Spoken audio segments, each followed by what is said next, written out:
अल्लाह के नाम से जो बड़ा ही मेहरबान और रहम करने वाला है। प्रशंसा अल्लाह के लिए है जिसने अपने बंदे पर ये किताब उतारी और इसमें कोई टेढ़ न रखी, ठीक ठीक सीधी बात कहने वाली किताब, ताकि वो लोगों को अल्लाह के कठोर अजाब से सावधान कर दे और ईमान लाकर अच्छे कर्म करने वालों को खुशखबरी दे दे कि उनके लिए अच्छा बदला है जिसमें वे हमेशा रहेंगे, और उन लोगों को डरा दे जो कहते हैं कि अल्लाह ने किसी को बेटा बनाया है। इस बात का न उन्हें कोई ज्ञान है और न उनके बाप दादा को था। बड़ी बात है जो उनके मुंह से निकलती है, वे केवल झूठ बकते हैं।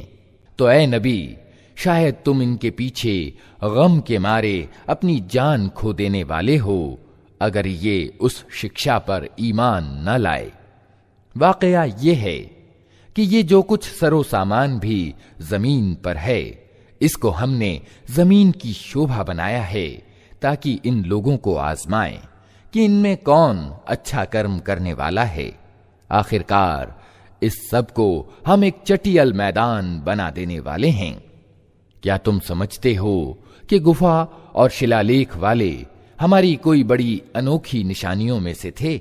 जब उन कुछ नवयुवकों ने गुफा में पनाह ली और उन्होंने कहा कि ऐ पालनहार, हमको अपनी विशेष दयालुता का पात्र बना और हमारा मामला ठीक कर दे, तो हमने उन्हें उसी गुफा में थपक कर वर्षों के लिए गहरी नींद सुला दिया।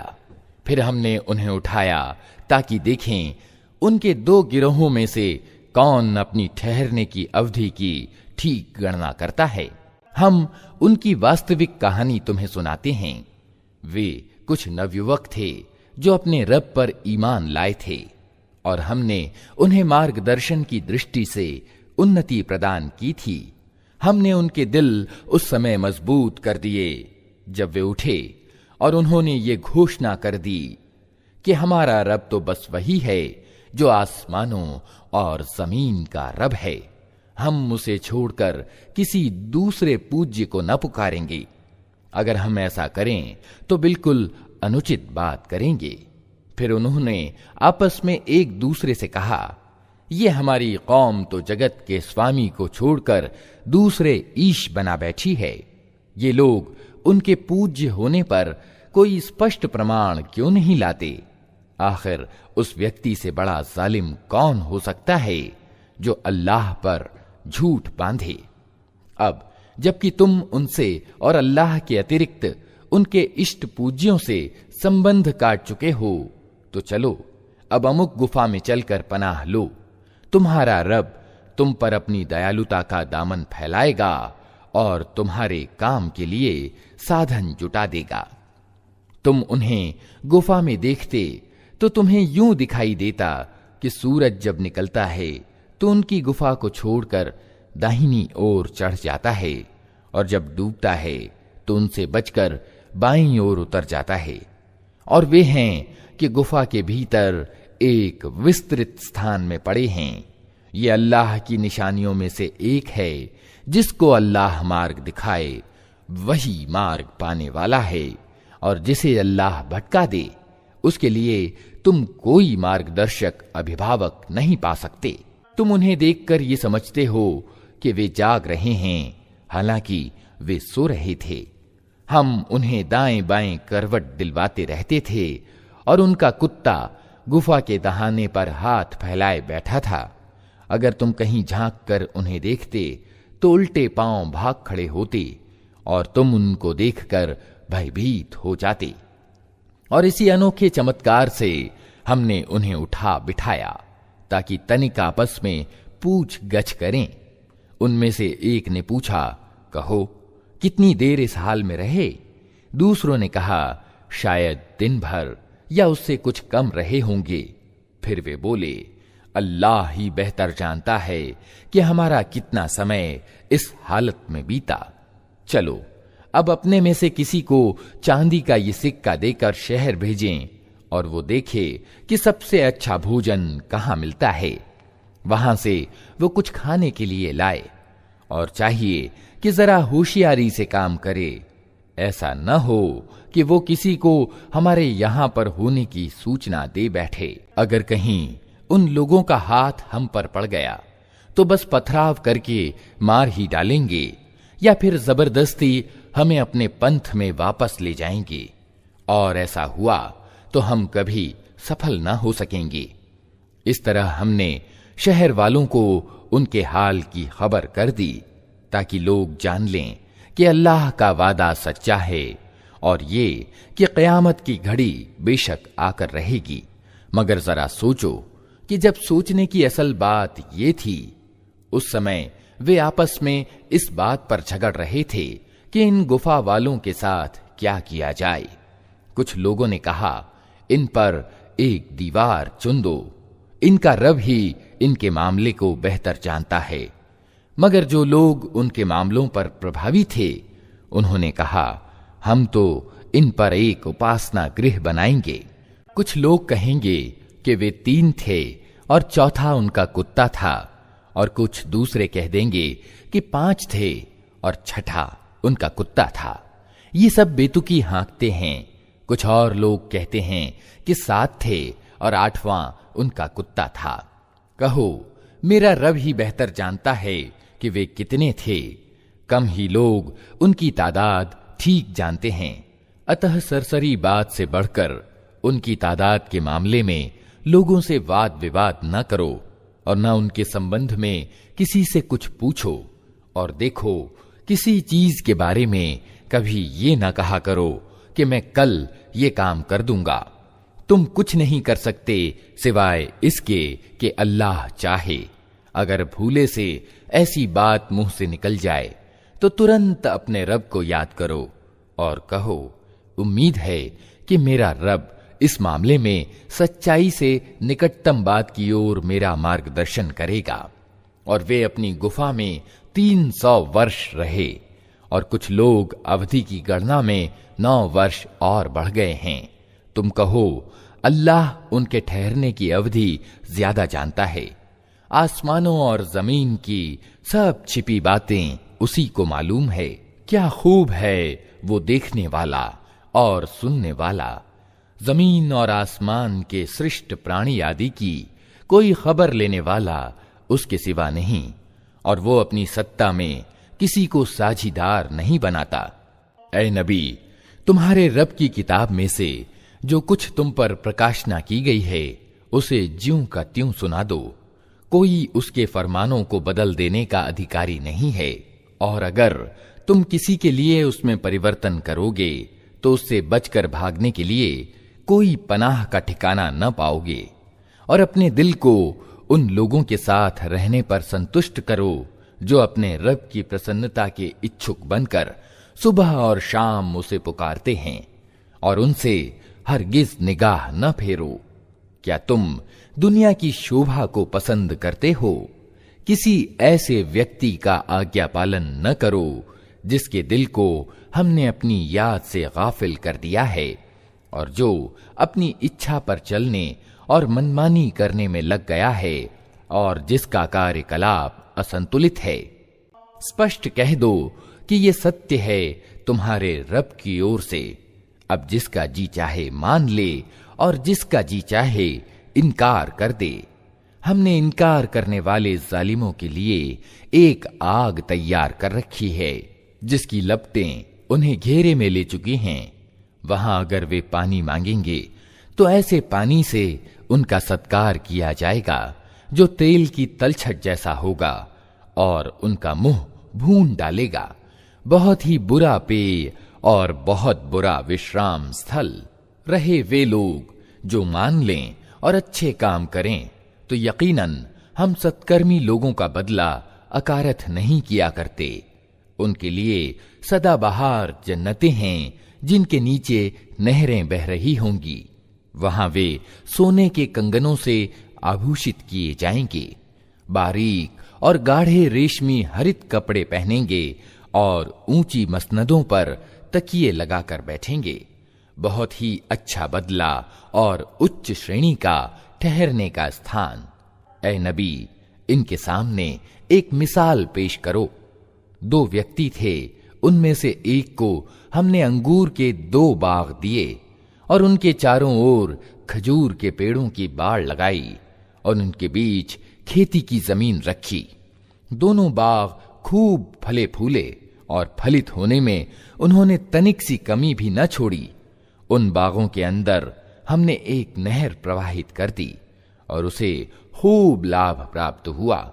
ये कुछ पाकर एक दिन वो अपने पड़ोसी से बात करते हुए बोला, मैं तुझसे ज्यादा धनवान हूं और तुझसे अधिक व्यक्तियों की शक्ति मुझे प्राप्त है। फिर उसने अपने बाग में प्रवेश किया और खुद अपने हक में जालिम बनकर कहने लगा, मैं नहीं समझता कि ये धन कभी नष्ट हो जाएगा और मुझे आशा नहीं कि क़यामत की घड़ी कभी आएगी। फिर भी अगर कभी मुझे अपने रब के पास पलटाया भी गया तो जरूर इससे भी ज्यादा शानदार जगह पाऊंगा। उसके पड़ोसी ने बातचीत करते हुए उससे कहा, क्या तू कुफ्र यानी इनकार करता है उस सत्ता से जिसने तुझे मिट्टी से और फिर वीर्य से पैदा किया और तुझे एक पूरा आदमी बनाकर खड़ा किया? रहा मैं तो मेरा रब तो वही अल्लाह है और मैं उसके साथ किसी को साझीदार नहीं बनाता। और जब तू अपने बाग में प्रवेश कर रहा था तो उस समय तेरी जबान से ये क्यों ना निकला कि जो अल्लाह चाहे, बिना अल्लाह के कोई शक्ति नहीं। अगर तू मुझे धन और संतान में अपने से कम पा रहा है तो बहुत संभव है कि मेरा रब मुझे तेरे बाग से अच्छा प्रदान करे और तेरे बाग पर आसमान से कोई आफत भेज दे जिससे वो साफ मैदान बनकर रह जाए या उसका पानी जमीन में उतर जाए और फिर तू उसे किसी तरह न निकाल सके।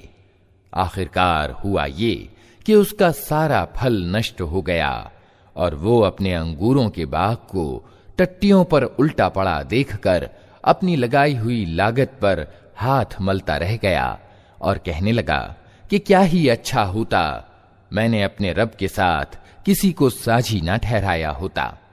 न हुआ अल्लाह को छोड़कर उसके पास कोई जत्था कि उसकी मदद करता और न कर सका वो आप ही उस आफत का मुकाबला।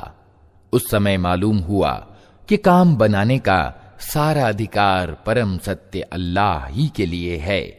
इनाम वही अच्छा है जो वो प्रदान करे और परिणाम वही अच्छा है जो वो दिखाए। और ए नबी, इन्हें दुनिया की जिंदगी की वास्तविकता इस मिसाल से समझाओ कि आज हमने आसमान से पानी बरसा दिया तो जमीन की पौध खूब घनी हो गई और कल वही वनस्पति भुस बनकर रह गई जिसे हवाएं उड़ाए लिए फिरती हैं। अल्लाह को हर चीज पर प्रभुत्व प्राप्त है। ये धन और ये संतान सिर्फ दुनिया की जिंदगी की एक क्षणिक शोभा है। असल में बाकी रह जाने वाली नेकियां ही तेरे रब के यहां परिणाम की दृष्टि से उत्तम हैं और उन्हीं से अच्छी उम्मीदें जोड़ी जा सकती हैं। चिंता उस दिन की होनी चाहिए जबकि हम पहाड़ों को चलाएंगे और तुम जमीन को बिल्कुल नंगी पाओगे और हम सारे इंसानों को इस तरह घेर कर इकट्ठा करेंगे कि अगले पिछलों में से एक भी न छूटेगा और सब के सब तुम्हारे रब के सामने पंक्तियों में पेश किए जाएंगे। लो देख लो, आ गए ना तुम हमारे पास उसी प्रकार जैसा हमने तुमको पहली बार पैदा किया था। तुमने तो ये समझा था कि हमने तुम्हारे लिए कोई वादे का समय निश्चित ही नहीं किया है और कर्म पत्र सामने रख दिया जाएगा। उस समय तुम देखोगे कि अपराधी लोग अपनी जिंदगी की किताब में अंकित बातों से डर रहे होंगे और कह रहे होंगे कि हाय हमारा दुर्भाग्य, ये कैसी किताब है कि हमारी कोई छोटी बड़ी हरकत ऐसी नहीं रही जो इसमें अंकित न हो गई हो। जो जो कुछ उन्होंने किया था वो सब अपने सामने मौजूद पाएंगे और तेरा रब किसी पर तनिक जुल्म न करेगा। याद करो जब हमने फरिश्तों से कहा कि आदम को सजदा करो तो उन्होंने सजदा किया, मगर इब्लीस ने न किया। वो जिन्नों में से था, इसलिए अपने रब के आदेश का उल्लंघन किया। अब क्या तुम मुझे छोड़कर उसको और उसकी संतति को अपना संरक्षक बनाते हो, हालांकि वे तुम्हारे शत्रु हैं। बड़ा ही बुरा विकल्प है जिसे जालिम लोग अपना रहे हैं। मैंने आसमान और जमीन पैदा करते समय उनको नहीं बुलाया था और न खुद उनको बनाने में उन्हें शरीक किया था। मेरा काम ये नहीं है कि गुमराह करने वालों को अपना सहायक बनाया करूं।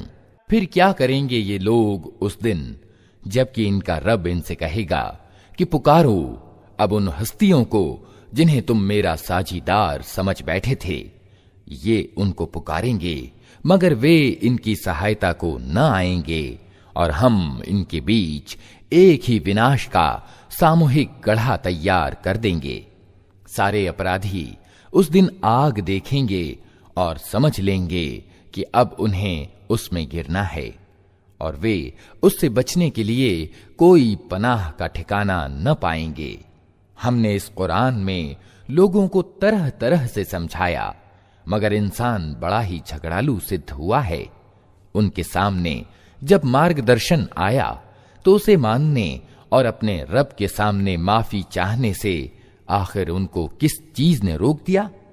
इसके सिवा और कुछ नहीं कि वे इंतजार में हैं कि उनके साथ भी वही कुछ हो जो पिछली कौमों के साथ हो चुका है, या ये कि वे अजाब को सामने आते देख लें। रसूलों को हम इस काम के सिवा किसी और उद्देश्य के लिए नहीं भेजते कि वे शुभ सूचना और चेतावनी देने का काम कर दें, मगर अधर्मियों का हाल ये है कि वे असत्य के हथियार लेकर सत्य को नीचा दिखाने की कोशिश करते हैं और उन्होंने मेरी आयतों को और उन चेतावनियों को जो उन्हें दी गईं मजाक बना लिया है। और उस व्यक्ति से बढ़कर जालिम और कौन है जिसे उसके रब की आयतें सुनाकर नसीहत की जाए और वो उनसे मुंह फेरे और उस बुरे परिणाम को भूल जाए जिसका सामान उसने अपने लिए खुद अपने हाथों किया है। जिन लोगों ने ये नीति अपनाई है उनके दिलों पर हमने गिलाफ चढ़ा दिए हैं जो उन्हें कुरान की बात नहीं समझने देते और उनके कानों में हमने बोझ पैदा कर दिया है। तुम उन्हें मार की ओर कितना ही बुलाओ, वे इस हालत में कभी मार्ग ना पाएंगे। तेरा रब बड़ा माफ करने वाला और दयावान है। वो इनकी करतूतों पर इन्हें पकड़ना चाहता तो जल्दी ही अजाब भेज देता, मगर इनके लिए वादे का एक समय निश्चित है और उससे बचकर भाग निकलने का ये कोई मार्ग न पाएंगे। ये अजाब की लपेट में आने वाली बस्तियां तुम्हारे सामने मौजूद हैं। उन्होंने जब जुल्म किया तो हमने उन्हें तबाह कर दिया और उनमें से हर एक के विनाश के लिए हमने समय निश्चित कर रखा था। तनिक इनको वो घटना सुनाओ जो मूसा के साथ घटी थी, जबकि मूसा ने अपने सेवक से कहा था कि मैं अपनी यात्रा समाप्त न करूंगा जब तक कि दोनों दरियाओं के संगम पर न पहुंच जाऊं, नहीं तो मैं एक लंबे समय तक चलता ही रहूंगा। तो जब वे उनके संगम पर पहुंचे तो अपनी मछली से गाफिल हो गए और वो निकलकर इस तरह दरिया में चली गई जैसे कि कोई सुरंग लगी हो। आगे जाकर मूसा ने अपने सेवक से कहा, लाओ हमारा नाश्ता, आज की यात्रा में तो हम बुरी तरह थक गए हैं। सेवक ने कहा, आपने देखा ये क्या हुआ? जब हम उस चट्टान के पास ठहरे हुए थे उस समय मुझे मछली का ध्यान न रहा और शैतान ने मुझको ऐसा गाफिल कर दिया कि मैं उसके बारे में आपसे बताना भूल गया। मछली तो अजीब ढंग से निकलकर दरिया में चली गई। मूसा ने कहा, इसी की तो हमें तलाश थी। अतएव वे दोनों अपने पद चिन्हों पर फिर वापस हुए और वहां उन्होंने हमारे बंदों में से एक बंदे को पाया जिसे हमने अपनी दयालुता प्रदान की थी और अपनी ओर से एक विशेष ज्ञान प्रदान किया था। मूसा ने उससे कहा, क्या मैं आपके साथ रह सकता हूं ताकि आप मुझे भी उस ज्ञान की शिक्षा दें जो आपको सिखाया गया है? उसने जवाब दिया, आप मेरे साथ सब्र नहीं कर सकते, और जिस चीज की आपको खबर ना हो आखिर आप उस पर सब्र कर भी कैसे सकते हैं? मूसा ने कहा, अगर अल्लाह ने चाहा तो आप मुझे सब्र करने वाला पाएंगे और मैं किसी मामले में आपकी नाफरमानी न करूंगा। उसने कहा, अच्छा, अगर आप मेरे साथ चलते हैं तो मुझसे कोई बात न पूछें जब तक मैं खुद उसको आपसे बयान न करूं। अब वे दोनों चले, यहां तक कि वे एक नौका में सवार हो गए तो उस व्यक्ति ने नौका में शिगाफ यानी दरार डाल दिया। मूसा ने कहा, आपने इसमें शिगाफ डाल दिया ताकि सब नौका वालों को डुबो दें? ये तो आपने एक सख्त हरकत कर डाली। उसने कहा, मैंने तुमसे कहा न था कि तुम मेरे साथ सब्र नहीं कर सकते? मूसा ने कहा, भूल चूक पर मुझे ना पकड़िए, मेरे मामले में आप जरा सख्ती से काम न लें। अब वे दोनों चले, यहां तक कि उनको एक लड़का मिला और उस व्यक्ति ने उसको मार डाला। मूसा ने कहा, आपने एक निर्दोष की जान ले ली, हालांकि उसने किसी की हत्या न की थी। ये काम तो आपने बहुत ही बुरा किया। मैंने तुमसे कहा था ना कि तुम मेरे साथ सब्र नहीं कर सकते।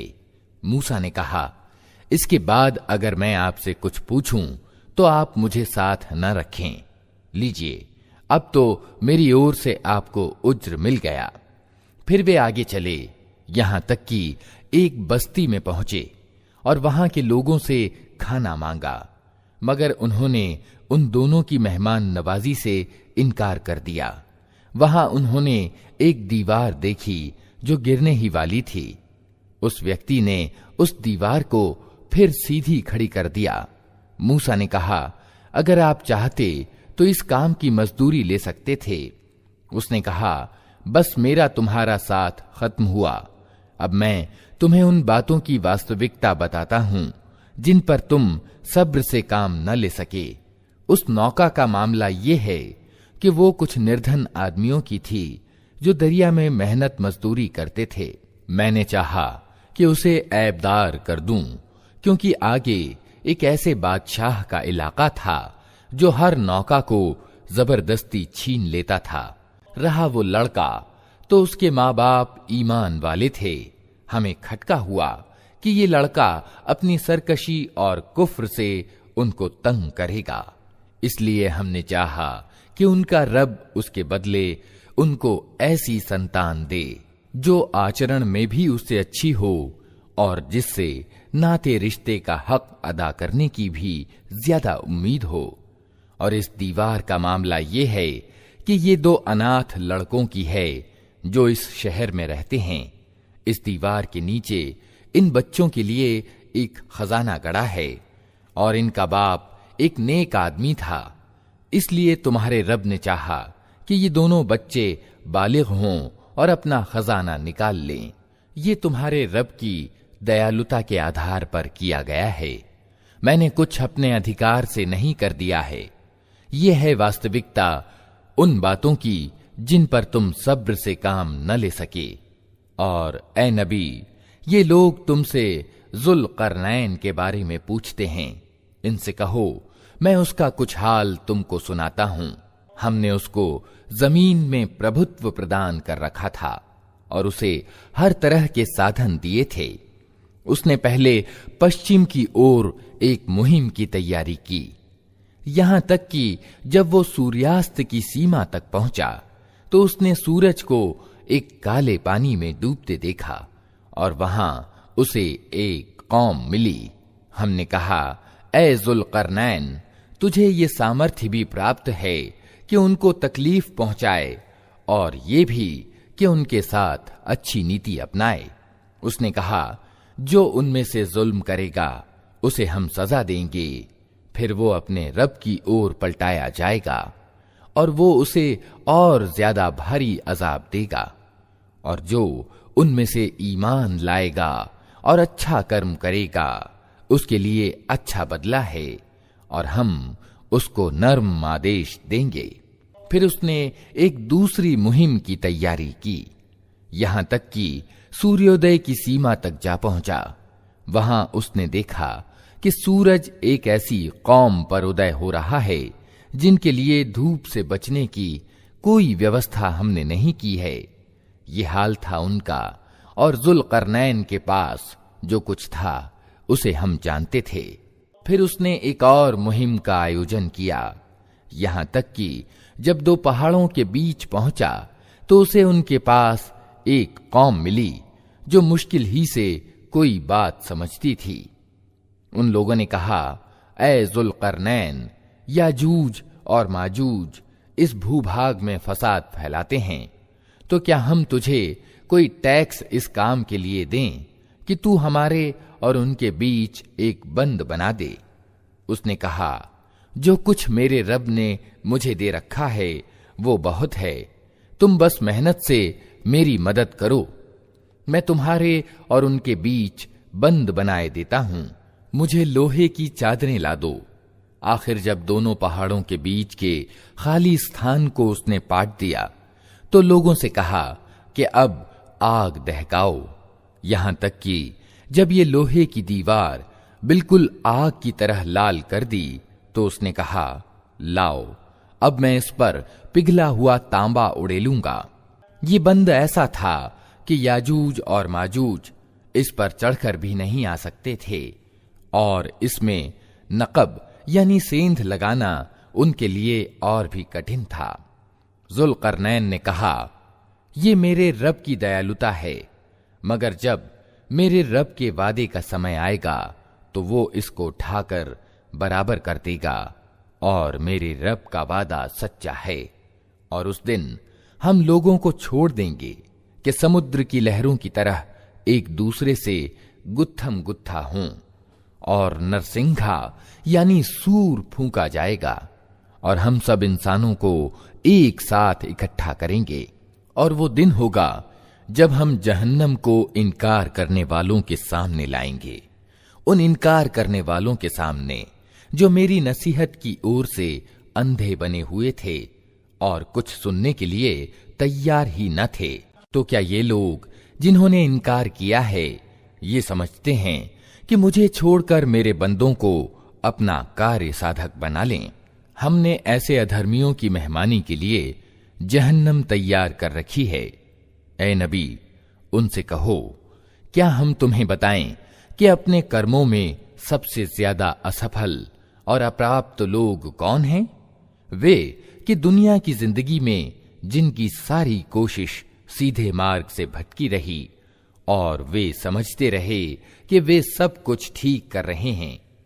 ये वे लोग हैं जिन्होंने अपने रब की आयतों को मानने से इनकार किया और उसके सामने पेशी का यकीन न किया, इसलिए उनके सारे कर्म अकारत हो गए। क़यामत के दिन हम उन्हें कोई वजन न देंगे, उनका बदला जहन्नम है, उस इनकार के बदले में जो उन्होंने किया और उस मजाक के बदले में जो मेरी आयतों और मेरे रसूलों के साथ करते रहे।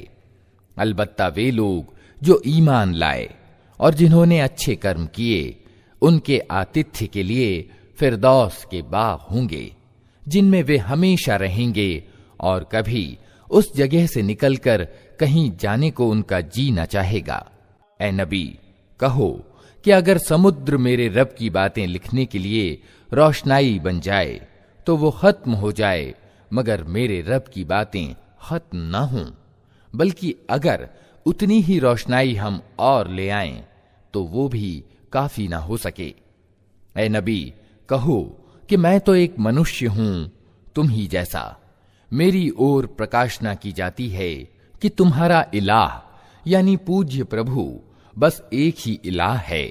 अतः जो कोई अपने रब से मिलने की उम्मीद रखता हो उसे चाहिए कि नेक कर्म करे और बंदगी में अपने रब के साथ किसी और को सम्मिलित ना करे।